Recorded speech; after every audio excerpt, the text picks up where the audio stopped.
This episode of Cybersecurity Today is brought to you by CDW Canada Tech Talks. If you're passionate about technology and innovation, this is the podcast for you. Join my friend and host, KJ Burke, as he and industry experts dive into the latest trends, insights, and strategies shaping the tech landscape in Canada. Microsoft unveils new cybersecurity features at its Ignite conference. A survey highlights the security risks in generative AI use for software development. And CrowdStrike reveals Liminal Panda, a new Chinese cyber threat to telecoms. This is Cybersecurity Today. I'm your host, Jim Love. Let's get into it. Microsoft is introducing a series of cybersecurity updates at its Ignite conference in Chicago, aiming to strengthen Windows security and improve device recovery capabilities. These enhancements are designed to reduce risks and prevent outages like the CrowdStrike incident in July. Under the new Windows Resiliency Initiative, Microsoft is creating a recovery environment to help bricked Windows devices recover faster. Security vendors will now need to conduct more thorough compatibility testing to detect bugs before releasing updates, and additionally, Microsoft is developing tools for antivirus and security products to operate within user mode, reducing reliance on kernel access, the most sensitive layer of the Windows system. Pavan Devaluri, Microsoft's corporate president for Windows and Devices, emphasized that while some of the features stem from lessons learned after the CrowdStrike outage, much of this work began with the development of Windows 11. Windows also announced broader security measures, including rolling out security exposure management to monitor cyber threats, adding controls to Copilot to prevent data leaks, and improving security password deployment in its Edge browser. The company is further extending its bug bounty program with Zero Day Quest, an in-person event offering $4 million in rewards for identifying vulnerabilities in its cloud and AI products. A new survey by LegitSecurity underscores the tension between innovation and risk as generative AI reshapes software development. Conducted by Regina Corso Consulting, this survey gathered insights from over 400 security professionals and software developers across industries in North America, including small startups and multinational organizations. As generative AI transforms software development and becomes increasingly embedded in the development lifecycle, there are some real security concerns among developers and security teams, according to Liev Caspi, the co-founder and CTO of LegitSecurity. He added, "Our research found that teams are challenged with balancing the innovations of Gen AI and the risks it introduces by exposing their applications and their software supply chain to new vulnerabilities." The survey reveals that a whopping 96% of the respondents reported their organizations used Gen AI tools in their development, and 79% say most or all of their teams rely on them. Despite its efficiency, 98% of respondents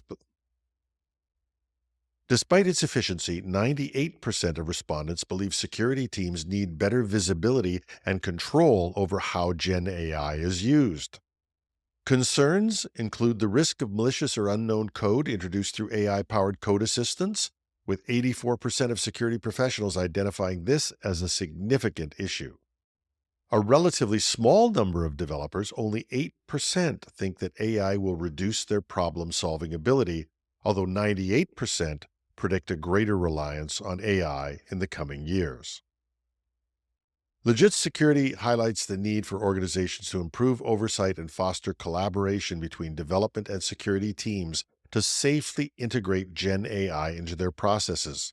Caspi notes, while Gen AI is undoubtedly the future of software development, organizations must be mindful of its new risks and ensure that they have the appropriate visibility into and the control over its use. There's a link to the report in the show notes. Registration is required. CrowdStrike has identified a China-linked cyber adversary, Liminal Panda, which has been targeting the telecommunications sector for a number of years, but somehow flying under the radar, and is now only fully appreciated for the threat it may present. Adam Myers, Senior Vice President of Counter-Adversary Operations, unveiled the group during a testimony before the U.S. Senate Judiciary Subcommittee on Privacy, Technology, and the Law.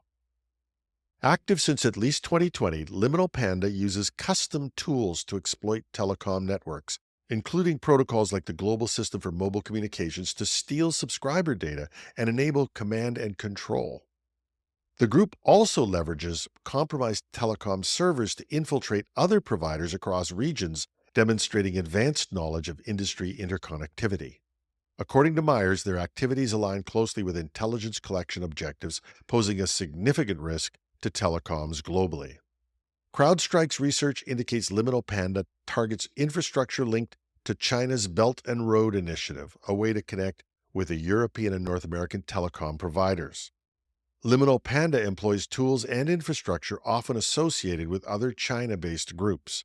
Notable tactics include use of proxy tools like fast reverse proxy and backdoors like Tiny Shell, alongside sophisticated malware tailored to telecom systems. CrowdStrike recommends measures such as implementing advanced endpoint detection and response, or EDR solutions, securing secure shell SSH authentication with robust methods, and closely monitoring network access logs to counter threats from Liminal Panda and similar actors. These proactive steps are critical for protecting telecom infrastructure and sensitive subscriber data.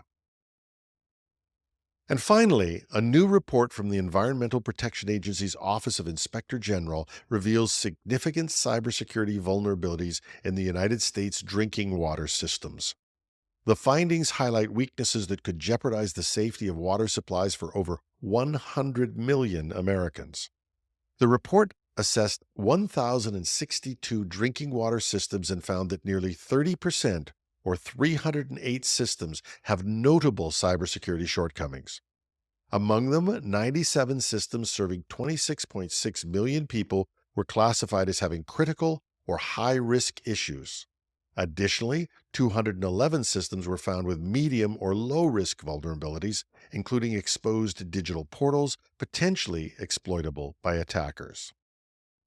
Assistant Inspector General Adam Seefeld emphasized the risks, stating that even low-risk vulnerabilities could be exploited to disrupt physical infrastructure or operations.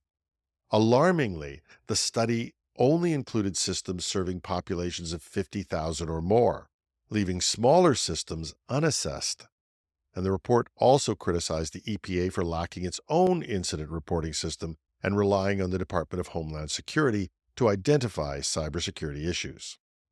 The EPA has acknowledged the findings and agrees that robust cybersecurity measures are essential to protect public health. However, efforts to improve security have been hampered by legal challenges, including a lawsuit that blocked new cybersecurity evaluations last year. While the EPA is working to establish a water sector cybersecurity task force, its current progress remains unclear. The report underscores the urgency of securing critical infrastructure against cyber threats, especially as outdated systems become increasingly exposed to modern IT risks. And those of us in Canada may not want to be smug about this. It's very likely that our systems are in at least as bad a state or worse. And that's our show for today. Thanks to our sponsor, CDW and KJ Burke's CDW Canada Tech Talks. Check it out if you get the chance. You can find it like us on Spotify, Apple, or wherever you get your podcasts. You can reach me at editorial@technewsday.ca. I'm your host, Jim Love. Thanks for listening.